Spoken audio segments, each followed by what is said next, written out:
सुप्रभात प्यारे बच्चों। मैं श्रीमती निशा रघुवंशी कक्षा नवम की हिंदी कक्षा में आप सभी का स्वागत करती हूँ। सर्वप्रथम माँ सरस्वती का स्मरण करते हुए हम आज की पढ़ाई की तरफ चले। माँ सरस्वती नमः। कक्षा नवम के पाठ्यक्रम में आज हम पद्य खंड का पाठ 1 कबीर जो पाठ्य पुस्तक क्षितिज से लिया हुआ है। सबसे पहले हम कबीर दास जी के जीवन परिचय के बारे में जानेंगे। कबीर का जन्म 1398 ईस्वी में वाराणसी में हुआ और मृत्यु 1518 में मगहर में हुई। उनके बारे में अनेक प्रकार की भ्रांतियां मिलती हैं। उन्हें नीरू और नीमा नामक जुलाहा दंपत्ति ने पाला पोसा। कबीर पढ़े लिखे नहीं थे, किंतु उनका ज्ञान और अनुभव अपार था। कबीर के समय भारतीय समाज में अनेक अंधविश्वास और धार्मिक आडंबर व्याप्त थे। हिंदू मुसलमानों के विश्वासों और मान्यताओं में विषमता बढ़ रही थी। समाज कठिन परिवर्तन के दौर से गुजर रहा था। कबीर ने ऐसे आडंबरों और कुरीतियों का विरोध किया और उन पर तीखा प्रहार किया। कबीर का विश्वास था कि प्रेम पूर्ण भक्ति से ईश्वर को प्राप्त किया जा सकता है, दिखावे से नहीं। यदि हम इनकी रचनाओं की बात करें तो कबीर के पद लिखे नहीं गए हैं। उनकी शिष्य परंपरा में कबीर की रचनाएं मौखिक रूप से जीवित रही। उनका एकमात्र संग्रह बीजक नाम से प्राप्त होता है। उनकी सभी रचनाएं साखी, सबद और रमैनी नाम से बीजक में संग्रहित हैं। अर्थात शिष्यों द्वारा उनके गाए हुए पदों को लिखित रूप में साखी, सबद और रमैनी में संग्रहित किया गया है। यदि इनकी साहित्यिक विशेषताओं की बात करें, कबीर ने दोहे, चौपाई और पद शैली का प्रयोग किया है। इन्होंने अपने फक्कड़पन, सुदुकड़ी भाषा, राजस्थानी, पंजाबी मिश्रित हिंदी आदि भाषाओं में अपने पदों को गाया है।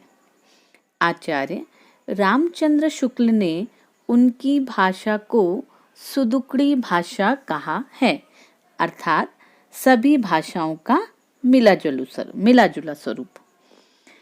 कबीर की भाषा में उनके स्वभाव से फक्कड़पन, मस्तमौलापन और निर्भीकता के दर्शन होते हैं। उन्होंने अपनी साखी, सबद और रमैनी में अपने पदों को गाया है, जिसमें उन्होंने प्रेम, भक्ति, ज्ञान, हिंदू मुसलमान एकता, सांप्रदायिकता आदि की सीख दी है।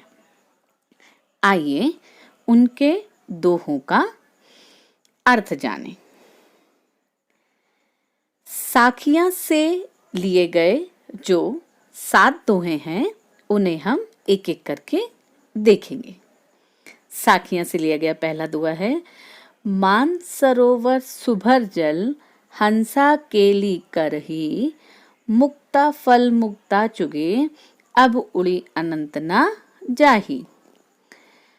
मन रूपी सरोवर आनंद जल से भरा हुआ है। उसमें हमारी जीवात्मा रूपी हंस विहार करते हैं। वे आनंद के मोतियों को चुगते हैं और उसे छोड़कर अन्यत्र नहीं जाते हैं। अर्थात हमारे मन में ही ईश्वर निवास करते हैं, उसे ढूंढते कहीं और जाने की आवश्यकता नहीं है। दूसरे दोहे में वो कहते हैं, प्रेमी ढूंढत मैं फिरूं, प्रेमी मिले न कोई, प्रेमी को प्रेमी मिले, सब विष अमृत हुए। कबीरदास जी कहते हैं, सच्चे ईश्वर प्रेमी को ढूंढता फिर रहा हूं, पर ऐसा प्रेमी मुझे कोई मिला ही नहीं। जो ईश्वर का सच्चा प्रेमी है, उसे ही प्रेमी मिलता है, और जब ऐसा होता है तब मन की सारी बुराइयों का विष अच्छाइयों का अमृत बन जाता है। ये दो हमने क्या देखे? कबीरदास जी के दोहे। इसमें वो हमें जीवन के अच्छे आचरण, प्रभु भक्ति और अन्यत्र इधर उधर का ध्यान छोड़कर प्रभु भक्ति में ध्यान लगाने के लिए कहते हैं कि हमें अपने मन के अंदर ईश्वर को तलाशना चाहिए। तीसरे दोहे को देखेंगे, हस्ती चढ़िए ज्ञान को सहज डुलीचा डारी, स्वान रूप संसार है भूकन दे झक मारी। कबीरदास जी कहते हैं, कबीर ज्ञान मार्गी कवि हैं। उनका मानना है कि ध्यान का दुलीचा बिछाकर ज्ञान के हाथी पर सवारी करो, अर्थात ज्ञान प्राप्ति के लिए सहज समाधि लगाओ। तुम्हारी आलोचना करने वाले यदि कुत्तों के समान भौंकते हैं तो उन्हें भौंकने दो, उनकी चिंता ना करो।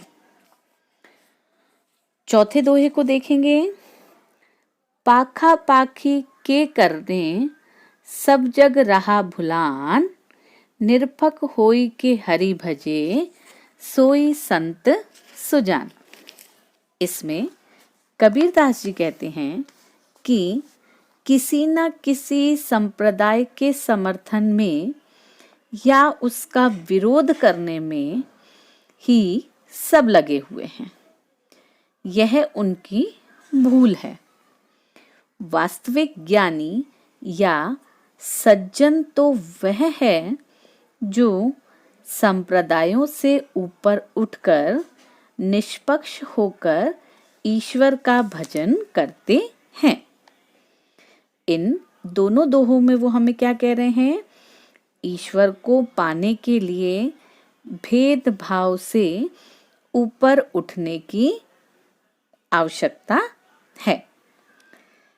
दोहों के माध्यम से उन्होंने हमें ईश्वर प्राप्ति के बारे में बताया।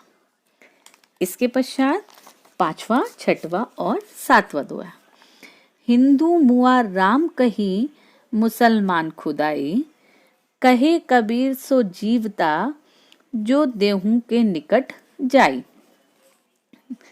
कबीर का मानना है कि ईश्वर तो राम या खुदा से भिन्न है। उसे ज्ञान लेने वाला अमर हो जाता है। हिंदू राम का नाम लेकर मरता है और मुसलमान खुदा का।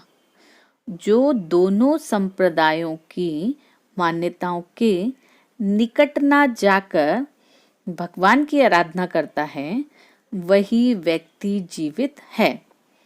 सच्चा ज्ञान प्राप्त कर वह अमर हो जाता है, अर्थात ईश्वर प्राप्ति ही सच्चा ज्ञान है। 6वें दोहे में वो कहते हैं, काबा फिरी काशी भया, राम ही भया रहीम, मोटे चून मैदा भया, बैठी कबीरा जीन। कबीर ने साधुओं के से स्पष्ट अंदाज में हिंदू मुसलमानों की एकता पर बल दिया है। वे कहते हैं, काबा ही काशी है और राम ही रहीम। जब यह एकता और समानता का विचार आ जाता है तो मानो मोटा आटा ही मैदा बन जाता है। कबीर जैसे साधक तभी भोजन कर सकते हैं, अर्थात दोनों धर्मों में एकता की दृष्टि महत्वपूर्ण है। अर्थात क्या कहा है उन्होंने? राम और रहीम दोनों एक हैं। आखिरी दोहे में वे कहते हैं, ऊंचे कुल का जन्मिया करनी ऊंची न होए, सुवरन कलश सुरा भरा साधु निंदा सोई। कबीर कहते हैं कि कुल की अपेक्षा काम महत्वपूर्ण होते हैं। ऊंचे कुल में जिसने जन्म पाया है वह अच्छे कार्य ना करने पर निंदनीय होता है। केवल अच्छे कुल में जन्म लेने पर पाप कर्म करना ऐसे ही है जैसे सोने के घड़े में शराब रखी हो। साधु पवित्र और कीमती धातु के कारण घड़े की प्रशंसा नहीं करते, वरन शराब से भरा होने के कारण उसकी निंदा करते हैं। अर्थात वह कहते हैं कि ऊंचे कुल में जन्म लेने से ही व्यक्ति सही नहीं होता, वह अपने अच्छे कार्यों से ही उसका जीवन महत्वपूर्ण होता है। ये हमने अभी साखियां से ली हुई कबीर जी के दोहे पढ़े। अब हम कबीर जी की शब्द से लिए हुए पदों को देखेंगे। इन पदों में वे हमें क्या कहना चाहते हैं? मोको कहाँ ढूंढे बंदे, मैं तो तेरे पास में, ना मैं देवल ना मैं मस्जिद, ना काबे कैलाश में, ना मैं कौने क्रिया कर्म में, नहीं योग वैराग्य में, खोजी होई तो तुरंत मिले हो पल भर की तलाश में। कहे कबीर सुनो भई साधु, सब श्वासों की श्वास में। कबीर दास जी इस पद के माध्यम से कहते हैं, ईश्वर मनुष्य से कह रहा है, हे मनुष्य, तुम मुझे कहाँ ढूंढ रहे हो? मैं तो तुम्हारे ही पास हूँ। मैं ना तो किसी देवालय में रहता हूँ, ना किसी मस्जिद में, ना काबा कैलाश जैसे तीर्थों में। किसी प्रकार के कर्मकांड, धार्मिक अनुष्ठान, योग साधना या संन्यास से मुझे नहीं पाया जा सकता। कोई सचमुच मुझे खोजना चाहे तो मैं उसे पल भर की तलाश में ही मिल सकता हूँ। हे संतों, मैं तो हर जीवधारी की सांस में बसा हूँ। प्रत्येक मनुष्य की सांस में मेरा निवास है। इस प्रकार कबीर कहते हैं कि कर्म कांडों यज्ञों की अपेक्षा मुझे अपने अंतर मन में ढूंढो। इसके पश्चात जो दूसरा पद है, इसमें वह कहते हैं, संतो भाई आई ग्वायन की आंधी रे, भ्रम की टाटी सबे उड़ानी, माया रहे न बांधी, हिति चित की द्वैथूनी गिरानी, मोह बलिंडा टूटा, तृष्णा छानी परी घर ऊपरी, कुबदी का भंडा फूटा, जोग जुगती करे संत संतो बांधी, निर्चु चुवेना पानी, कूड़क पट काया का निकसया, हरि की गति जब जानी, आंधी पीछे जो जल बूठा, प्रेम हरिजन भीना, कहे कबीर भान के प्रगटे, उदित भये तब खीना। कबीरदास जी कहते हैं कि कबीर की भक्ति ज्ञान मार्गी भक्ति थी। वे ज्ञान को महत्व देते हुए कहते हैं, हे संतों, ज्ञान की आंधी चल पड़ी है। ज्ञान की आंधी से संदेह की टाटी उड़ गई है। माया बंधी ना रही, मुक्त हो गई है। स्वार्थ वृत्त के खंबे ढह गए हैं। मोह की कड़ी टूट गई है। तृष्णा की झोपड़ी उलट पड़ी। कुमति का भांडा भी फूट गया। योग की मुक्ति से ये ऐसी बंध गई है कि पानी नहीं टपक सकता। इससे शरीर का कपट रूपी कूड़ा कबाड़ बह गया है। तभी ईश्वर की गति समझ में आई।